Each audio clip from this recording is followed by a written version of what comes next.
Hello and welcome to this last module in the series about statistical process control.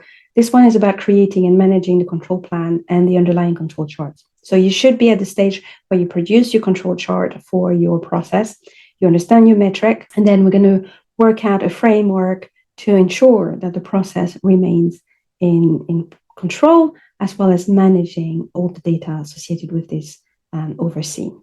So this session, as I say, is complementary to the other three. Just a quick recap about the concept that statistical process control is about visual management effectively to ensure that we improve the processes consistently and correctly. Now, using control plan in particular can be a challenge in those organizations that are just beginning on the CI journey and to not necessarily have the whole lean way of working, which is very much based on standard ways of working.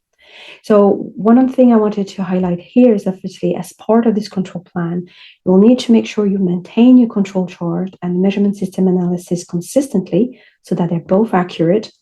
You will activate the process governance so that when the process goes out of control, you correctly trigger the right action without creating more chaos. And obviously, by having this framework, you will support correct and hopefully efficient root cause analysis. So there's a lot of things which are really positively impacted by a good control plan that the control chart in and of themselves probably will not do if it doesn't have the right structure. Now, some companies are very structured, some are not, because everybody can use control chart. So I'm going to try to cater for that range of situation. So in this module, we'll talk very briefly on how to build a control plan. That's actually the easy part. And then we'll have more of a conversation, if I can be so bold, about how to maintain it and use it.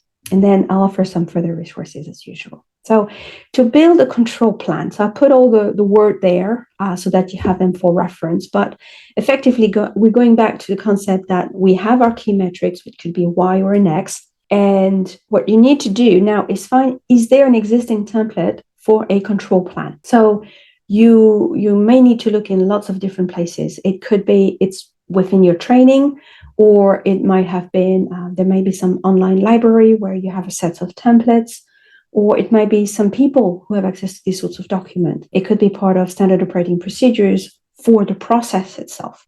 So you might need to look in a different sets of places. I just wanted to put some of them out there. It can be in all sorts of format. Obviously back in the days, we would do it on paper. Very quickly, obviously, people moved on to Office type document, whether it's Excel, Word, or PowerPoint. And then those stored either into the person's directory, which was bad. More and more, obviously, they tend to be on some form of online library, knowledge base, team environment, which can be a lot more accessible, can be controlled as well, which is great. And some of them even have gone as far as creating a dynamic workflow around it. So that's very much on the high stage of maturity. The challenge when you build a plan is who to do it with. It's very easy, especially when you're building your control plan in the control phase of a to make improvement project, kind of do it on your own because you know the whole story. You know what you want. And this is great. Okay. It's not bad. Okay. It's actually really important. The reality is because if you're not the process owner, and I would say even if you are a process owner, you will need to have this control plan working with other people outside the process, most likely. So it's really important that you engage with these individuals up front at some point during the design process of the control plan. It doesn't necessarily have to be at the very beginning. Chances are you've been working with them anyway. So just make sure you connect with the right people up front and positively so that then the output gets accepted, implemented, and you can really, live it and do its own thing without having to constantly check. Are people following the control plan? Are my control chart updated? Are they being communicated? And so on and so forth. Okay. If you need any support on this, because it might be that point of standardization, which is quite new in your organization, feel free to reach out to your CI, operational excellence, transformation specialist, maybe to give you a little bit of support if you need to. So let's look at what are a typical component of a control plan. So I'm going to build this one progressively so as not to overwhelm. And I try to put some example in there to give it some context. As with most plans that are meant to follow an active process, obviously you have the header that would describe the process, the date when it was created and published, the CTQ and the customers is typically very useful. I would also encourage you to keep the monitoring of the revision, as well as who is the author and approver. And I know it's probably overbearing, but if you really want to make this sustainable, give yourself the tools to do it. And this information will help you do that. Now, the next bit that you will typically find in most control plan, and again, there are plenty of templates out there. If they're not in your organization, you're welcome to use this one or go and Google others, is to have an indication of the element of the process that you're focusing on. Some people will put an actual workflow to describe the whole process and then highlight the output, which is measured. So that's my Y, which in my case is the lead time. And some of the critical factors that through the analysis and project improvement I've identified as being critical. My first factor is the application uptime, and the other is the operator training. Now, this is the output. These are the input.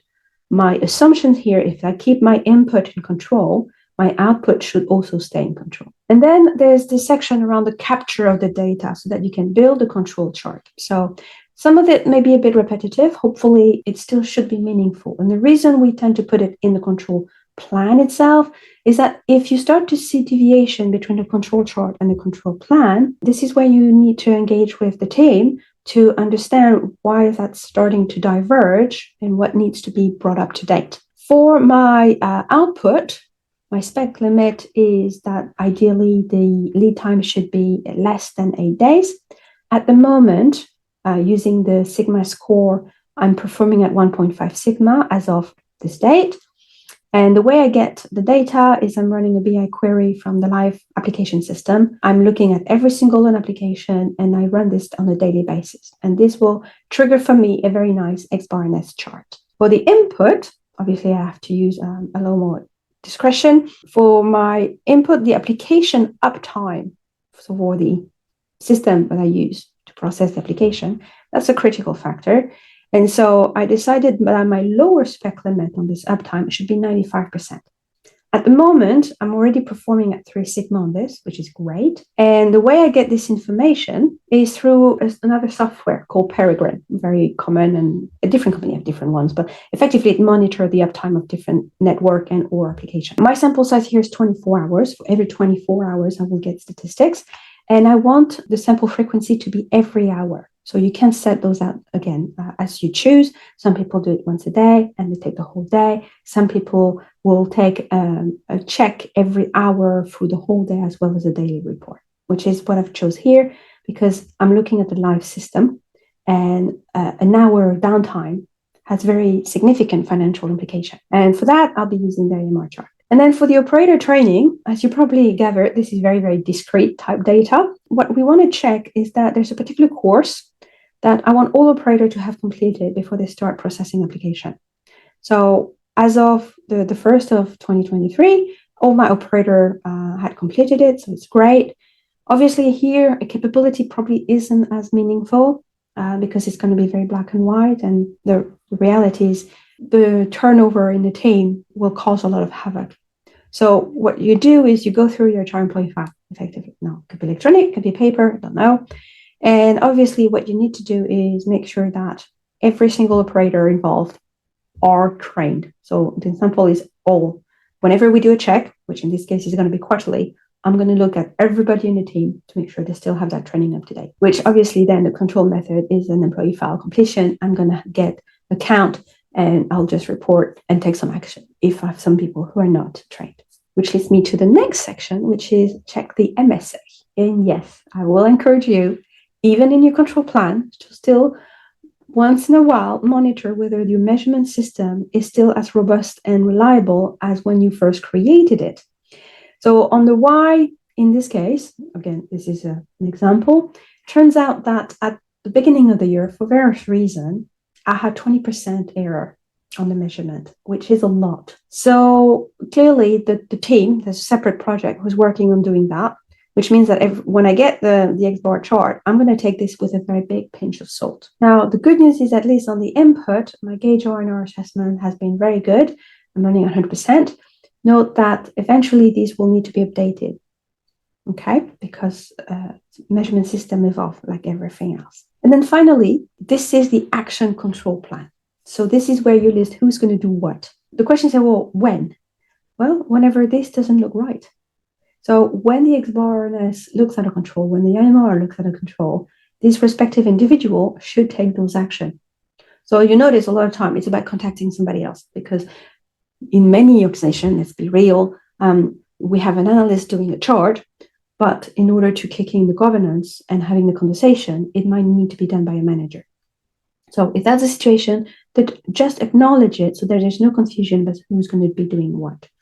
I would encourage, so this is kind of a funny example, that when you talk about the reaction plan or action plan, whichever term you want to use, I'm not going to be upset. You focus on the role. Do not leave it as broad as being a team, because that's very vague and your communication could land quite flat.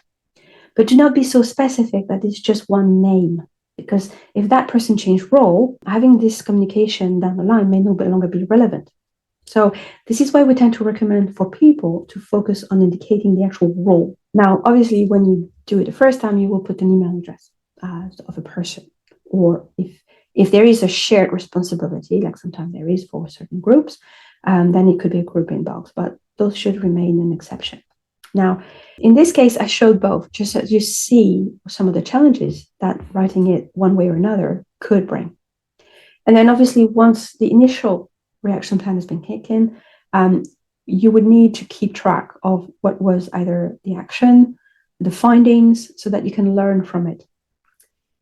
I hope that makes sense. I would encourage you to pause this a second and read through some of those, because I would like you to think of, okay, what's good about this plan, control plan, what's not so good? How could you improve it if you wanted to apply something like that in your company?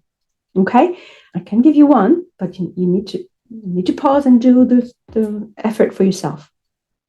Okay, so one of the things I would have liked to see, very simple, but I would have liked to see a periodicity of when this should be reviewed.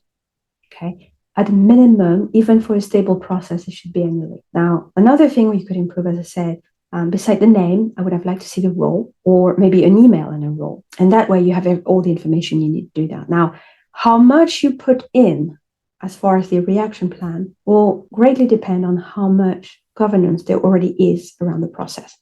Ideally, you want to just put what's incremental with what's already in place, so that you don't feel like you have to write War and Peace, and you're not over stringent. And that leads me effectively to the next part, which is how you effectively use it. So you may have heard or seen this equation, E is Q times A. And if you have never seen it, in the world of CI, this refers to how effective a solution is. It's effectively the product of the intrinsic quality of the solution times its acceptance by the people who need to implement it.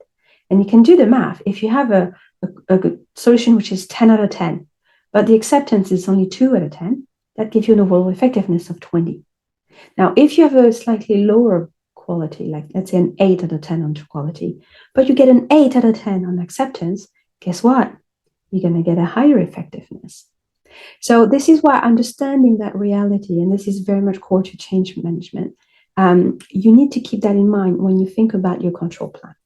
So I alluded to some of this already, is you need to make sure that everybody on the plan, and I know it sounds obvious, but they need to be informed and consulted.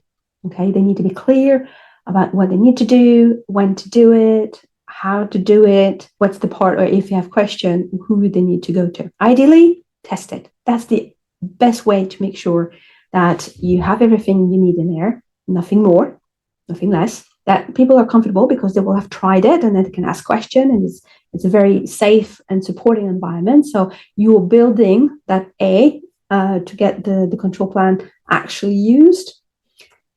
And then obviously, a bit like the control chart, the control plan will work best in an organization which already have some level of standard ways of working. If you have none, obviously this might be the first thing you put in place to achieve that.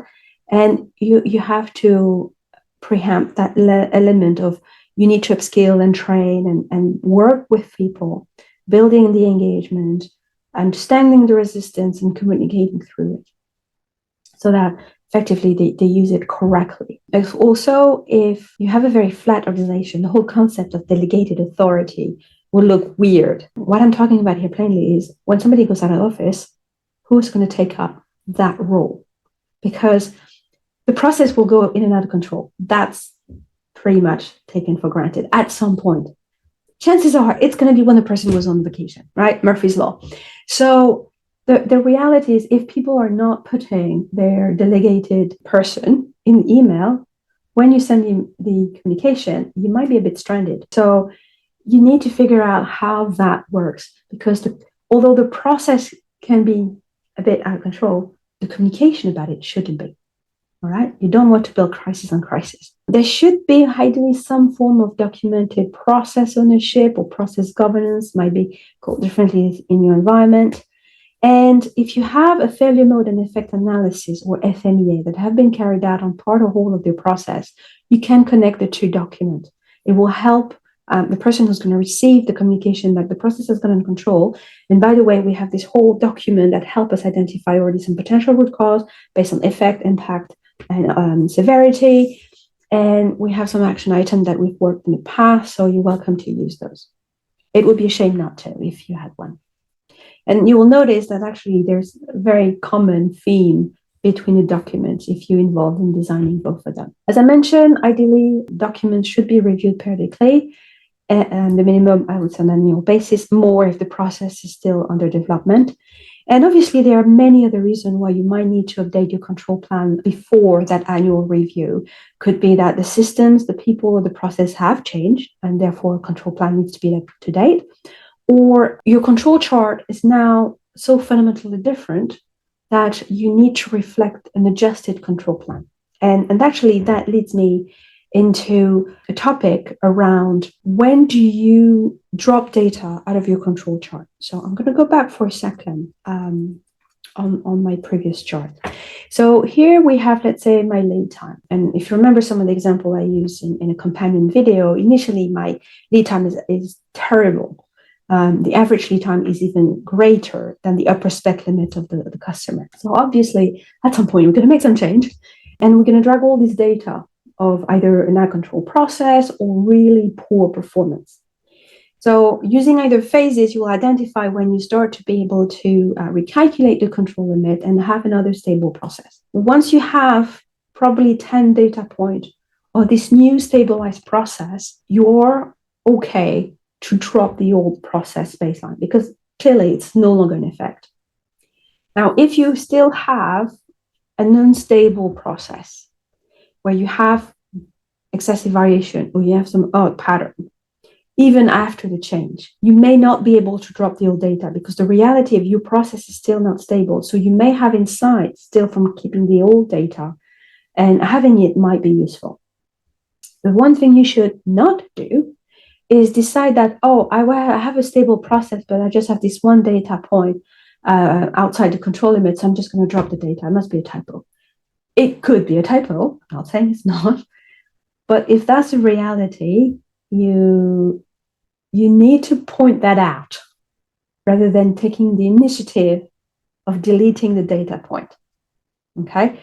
Leave the blank, leave the date, explain that on this day we had corrupted data and therefore there's no data on that day. But leave the control chart running. Okay?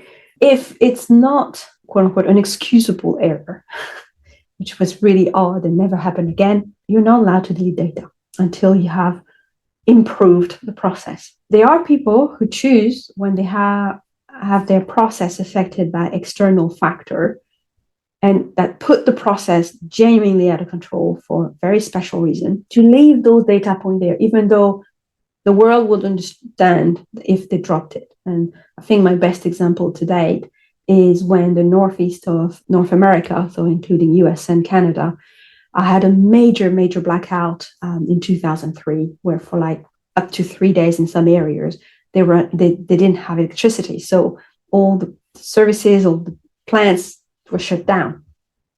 So needless to say, all control charts were just terrible. And I know in my unit we debated, do we keep the data? Do we explain it? Do we drop it? And so we went to our local CEO and he said, no, I'd rather see it. Thank you very much. I know it's going to cause some challenge, but I want to understand how bad the process can go in a worst case scenario, because that was pretty much a worst case scenario. And he kept it. And he also used it so that when he was writing his report, justifying why things had gone out of whack, he could always go back to the control chart to show it. And because it had the dates, and around those time, everybody knew exactly what those 3 days were, it makes the explanation that much easier. Okay. More recently, we've had COVID. Initially, with the first lockdown, people thought, oh, it's just one lockdown. Clearly, it's going to be exceptional. And we could very easily explain. Some people continued to operate, some people didn't, some people had a hybrid system. So everybody had to choose what they wanted to do. And then we had second, third, sometimes we had some weird and wonderful situations where effectively we only very slowly phased out of COVID. So this is a situation where I would use the reference line and not recalculate things all the time, because effectively each organization found a way to create a new baseline, whatever that baseline is. Now, if they fundamentally change system, process, people, then maybe yes, it should be a complete different control chart, but only drop the data when it expires. Most control chart will have no more than 2 years of data if you have data which is on a weekly basis, so that you can have a comparison year on year. For applications which have much shorter time frame, you could only, for example, keep 13 weeks of data because you have daily data. So again, that element of how do you update the control chart, you will have to adjust based on your circumstances.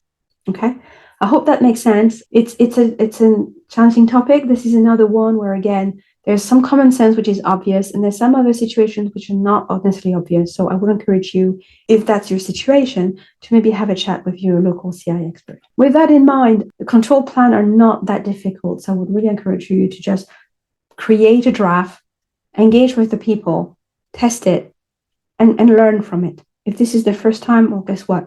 You can get a lot of passes for trial and errors, but have a go and use it. So I hope this was useful. If it was, please like and subscribe. If you have special comments, suggestions for topics, something you'd like help with, put it in the comments again, obviously, and I'll look at them. For more information around the principle of control chart, you can look at the other modules that I've created for that, and they'll be all posted in the description as well. And then always go back to your training material. Chances are you may have quite a lot of resources available. There's tons online. I will be putting out more. So with that, I will really encourage you to just keep going.